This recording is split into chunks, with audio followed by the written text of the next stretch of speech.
Hi అండి, అందరికీ నమస్కారం. ఈరోజు నేను చికెన్ కారప్పొడి చూపిస్తున్నాను. ఇది చాలా టేస్ట్ ఉంటుందండి. ఇడ్లీలోకి కానీ రైస్లోకి కానీ వేడివేడి అన్నంలో అయితే చాలా బాగుంటుంది. దానికి కావాల్సిన పదార్థాలు చికెన్ అండి. ఇది ఒక పావు కిలో కన్నా కొంచెం 300 గ్రాములు ఉంటుందండి. ఇది వేపేసరికి తక్కువ అయిపోతుంది తీసుకున్నాను. బోన్లెస్ అండి. ఇది మిర్చి ఒక 20 ఎండుమిర్చి, కారంగా తినేవాళ్ళైతే ఇంకొంచెం ఎక్కువ వేసుకోవచ్చు. ఇప్పుడు మనము 4 యాలకులు, చెక్క, లవంగాలు, ధనియాలు ఒక 2 స్పూన్లు, చింతపండు కొంచెము, అల్లం కొంచెము, మామూలుగా మిరియాలండి కొన్ని మిరియాలు ఒక అర స్పూను, వెల్లుల్లిపాయలు ఒలిసి వెల్లుల్లిపాయలు అల్లము ఎండలో పెట్టుకున్నానండి నేను కొంచెం సేపు. కరివేపాకు ఒక కప్పు వేసుకోవచ్చండి, కొంచెం ఒక గుప్పెడు. ఇవేనండి కావాల్సింది. ఉప్పు, పసుపు. ఇది ఎలా చేయాలో నేను ఇప్పుడు చెప్తాను. కావలసిన పదార్థాలు ఇవ్వండి: చికెన్, ఉప్పు, కారము, పసుపు. ఇవి ఇదిగోండి. పాన్ పెట్టేశాను. ఇందాక మీకు చెప్పడం మర్చిపోయిన ఆయిల్ కూడా కావాలండి. కొంచెం ఆయిల్ వేసేసి మనము ఎండుమిర్చి ఇవన్నీ మనం కారపొడికి ఎలా చేసుకుంటామో అలా వేసుకోవాలి. ఫస్ట్ ఎండుమిర్చి వేస్తున్నాను. సిమ్లోనే వేయించుకోవాలండి ఇవన్నీ, పెద్ద మంట అసలు పెట్టకూడదు. ఇవి బాగా చల్లారేకగా మనం మిక్సీ వేసుకోవాలండి. మిక్సీ అయితే మిక్సీ, లేకపోతే రోట్లో అయితే రోట్లో.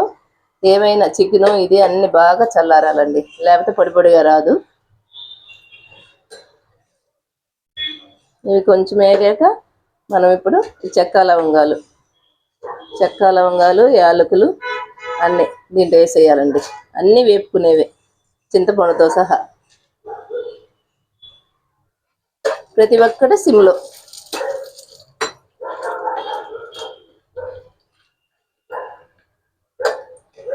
ఇప్పుడు మనం ధనియాలు వేద్దాము.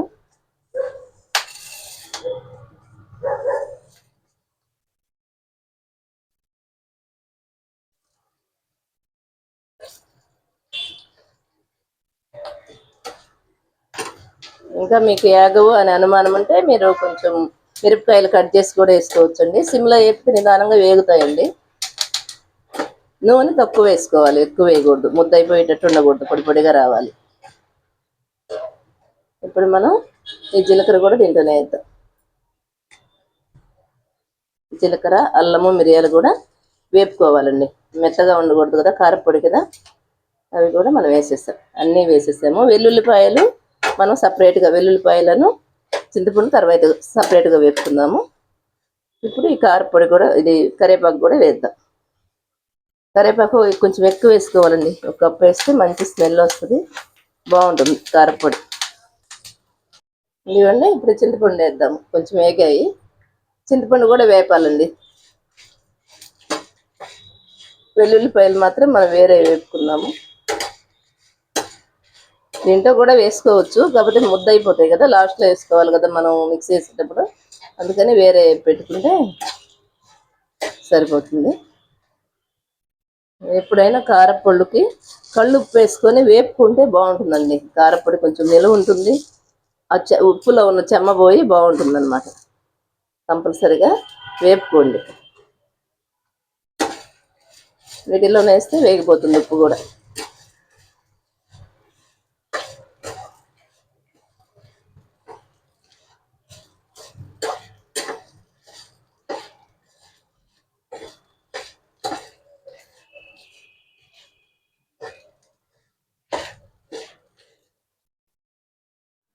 ఇదిగోండి, వేగిపోయింది. కరివేపాకు మనం ఎలా అంటే ఇది బాగా నలిగిపోయేటట్లుగా ఉండాలా, అలా వేగితే సరిపోతుంది. మిరపకాయలు అన్నీ వేగిపోయాయి. ఈ చల్లారితే ఇంకా గలగలలాడతాయండి. ఈ మాత్రం చాలు. ఇదిగోండి, ఇలా ఒక ప్లేట్లోకి తీసుకున్నాము. ఈ చల్లారి పెట్టుకుందాము. ఇప్పుడు ఇంకొంచెం నూనె వేసి వెల్లుల్లిపాయలు ఎర్రగా అవసరం లేదు, కొంచెం వేగితే చాలు.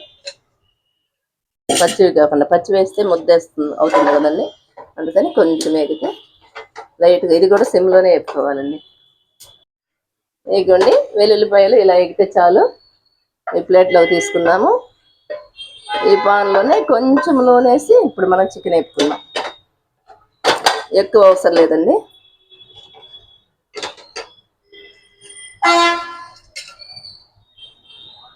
కొంచెం ఆయిల్ వేసాను. చికెన్ కొంచెం చిన్న ముక్కలు కోసుకున్నాను, బోన్లెస్ తీసుకున్నాను, అది ఫ్యాట్ అదంతా తీసేసానండి. ఇది కూడా సిమ్లోనే రెడ్ కలర్ వచ్చేదాకా వేపుకోవాలండి, బిస్కెట్ కలర్ వచ్చేదాకా నిదానంగా వేపాలి. కొంచెం ఓపిక కావాలి చేసుకోవాలంటే. కానీ మనకి ఎలా డబ్బాలో పెట్టుకుంటే 1 month దాకా ఉంటుంది, ఫ్రిడ్జ్లో పెట్టుకుంటే 3 months దాకా ఉంటుంది. ఎమర్జెన్సీగా మనకి ఎప్పుడన్నా చికెన్ తినాలా అనే ఇది వచ్చినప్పుడు అలా వేసి తినేస్తే చాలా బాగుంటుందండి. కమ్మగా కారపొడితో తిన్నట్టుంటుంది, చికెన్ తిన్నట్టుంటుంది. దీంతో మనం కొంచెం పసుపు వేసుకుందాం, ఇంకేం వేయ అవసరం లేదు. ఉప్పు అవన్నీ దాంట్లో వేద్దాము. ఉప్పు అవన్నీ కొంచెం 1/2 స్పూను పసుపు అంతే. ఇది కొంచెం టైం పడుతుందండి, నిదానంగా వేగాలి. ఆయిల్ కూడా మనం ఎక్కువ వేయలేదు కాబట్టి ఈ ఆయిల్తోనే మనం తర్వాత మామూలుగా పోపు పెట్టుకుంటాం కారపొడికి, అందుకని కొంచెం ఆయిలే చాలు. ఫ్యాట్ ఇదంతా తీసేసానండి చికెన్లో.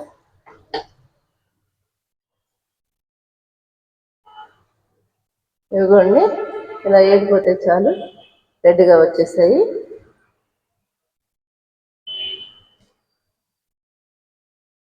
వీటిని మనం ఇప్పుడు నూనె అంతా తీసి పక్కన పెట్టుకున్నాం.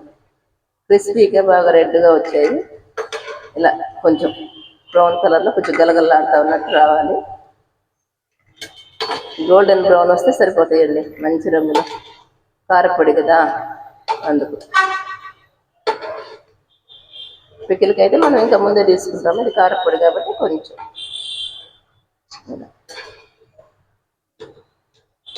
అయిపోయింది కదా. ఈ చికెన్ ఈ నూనె కొంచెం ఉంది కదా, దీంట్లో మనం ఇప్పుడు పోపు వేసుకున్నాం. పోపు అంటే ఏం లేదండి, కొంచెం కరివేపాకు, వెల్లుల్లిపాయలు 4, కరివేపాకు.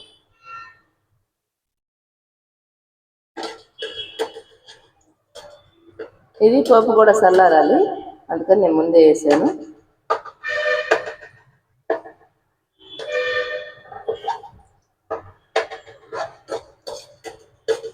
ఇంకేమీ అవసరం లేదు. ఈ ఆయిల్ వేస్ట్ కాకుండా అది పొడి పొడిగా వస్తుంది కాబట్టి కొంచెం ఆయిల్ ఉంటే బాగుంటుంది అన్నట్టు, కొంచెం ముద్దగా ఉందన్నట్టు.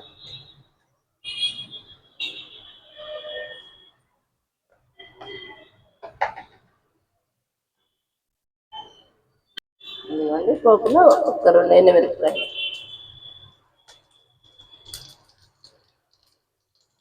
వెల్లుల్లిపాయ, ఎండుమిరపకాయ అంతేనండి, కొంచెం కరివేపాకు.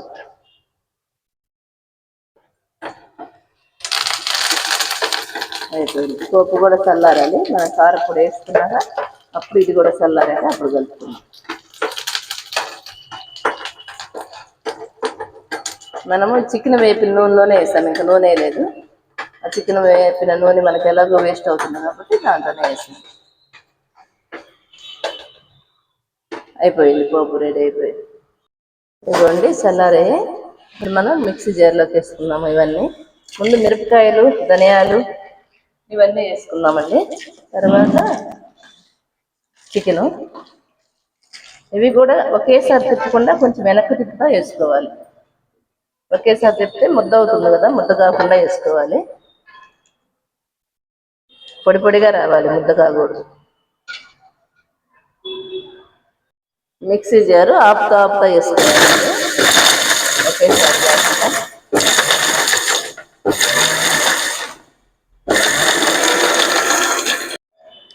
ఇదిగోండి ఇలా మెరిగితే చాలు. మనం మళ్ళీ చికెన్ వేసుకుందాం. ఇది ఇప్పుడు పొడి పొడిగానే వచ్చింది, ఎక్కువ ముద్దగా రాలేదు. కొంచెం బరగ్గా వేసుకుంటే బాగుంటుంది.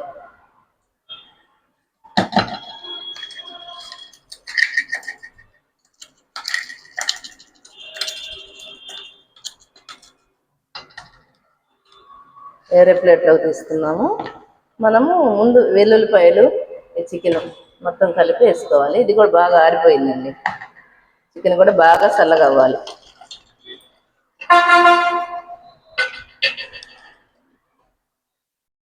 ఇప్పుడు దీన్ని కూడా ఆపుతూ ఆపుతూ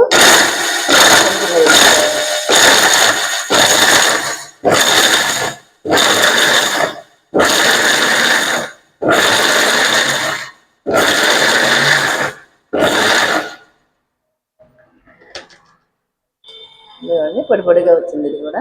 ఇప్పుడు మనం కారం ఇది కలిపి రెండు కలిపి ఇంకోసారి వేసుకున్నామంటే మిక్సీ అప్పుడు పర్ఫెక్ట్గా వస్తుంది.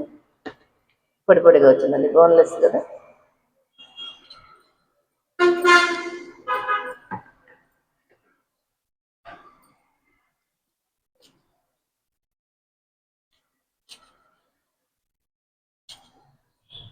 పెట్టుకున్నాం కదా, పోపు కూడా చల్లారిపోయింది. ఈ మామూలుగా ఇది చికెన్ కూడా వేసిన కారం అనమాట, ఇలా వచ్చేస్తుంది. ఇప్పుడు దీన్ని మనం ఆ పోపులో వేసుకోవాలి. రెండు చల్లగా అయిపోయాయి, చికెన్ కారం కూడా ఇలా వచ్చేస్తుంది పొడి పొడిగా. దీన్ని మనం దాంట్లో వేసుకోవాలి. పోపు కూడా చల్లారింది కాబట్టి ఆ పోపులో ఇది కలిపేసుకోవాలి కారపొడి. చాలా టేస్ట్ ఉంటుందండి, అందరూ ట్రై చేయండి. చాలా పొడి పొడిగా వస్తుంది. ఇది మీరు వేడి వేడి అన్నాలు వేసి తింటే ఇంకా మనకి చికెన్ రోజు తినాలన్న ఫీలింగ్ లేకుండా చికెన్ ఒక ముద్ద తిన్నామన్న ఫీలింగ్ వస్తుంది. చాలా మంది చికెన్ ఇంట్రెస్ట్ గా తినేవాళ్ళు ఉంటారు కదా, రోజు చికెన్ కావాలనే వాళ్ళు, వండుకోలేరు కదా డైలీ. అలాంటి వాళ్ళు ఇది కొంచెం వేసుకుంటే చాలా బాగుంటుంది. చూడండి ఎంత పొడి పొడిగా వచ్చిందో. ఇది బాగా చల్లారాక డబ్బాలో వేసి పెట్టుకుంటే రెడీ అయిపోయింది చికెన్. మీకు అనేక రైస్లో వేసి కూడా నేను చూపిస్తాను. అంత పర్ఫెక్ట్గా ఉప్పు అన్ని పర్ఫెక్ట్గా సరిపోతాయి. బాగుందండి టేస్ట్ కూడా. మనం చింతపండు వేసాము, వెల్లుల్లిపాయలు ఎక్కువ వేసాము, వెల్లుల్లిపాయల స్మెల్తో అల్లం వెల్లుల్లి పేస్ట్ వేసాము, మిరియాలు వేసాము. అన్ని ఘాట్లు తెలిసిపోతున్నాయి. అందరూ ట్రై చేయండి, మా ఛానల్ని ఫాలో చేయండి, లైక్ చేయండి, సబ్స్క్రైబ్ చేసుకోండి. బాయ్ అండి. చూడండి టేస్టీ టేస్టీ చికెన్ కారపొడి రెడీ అయిపోయింది.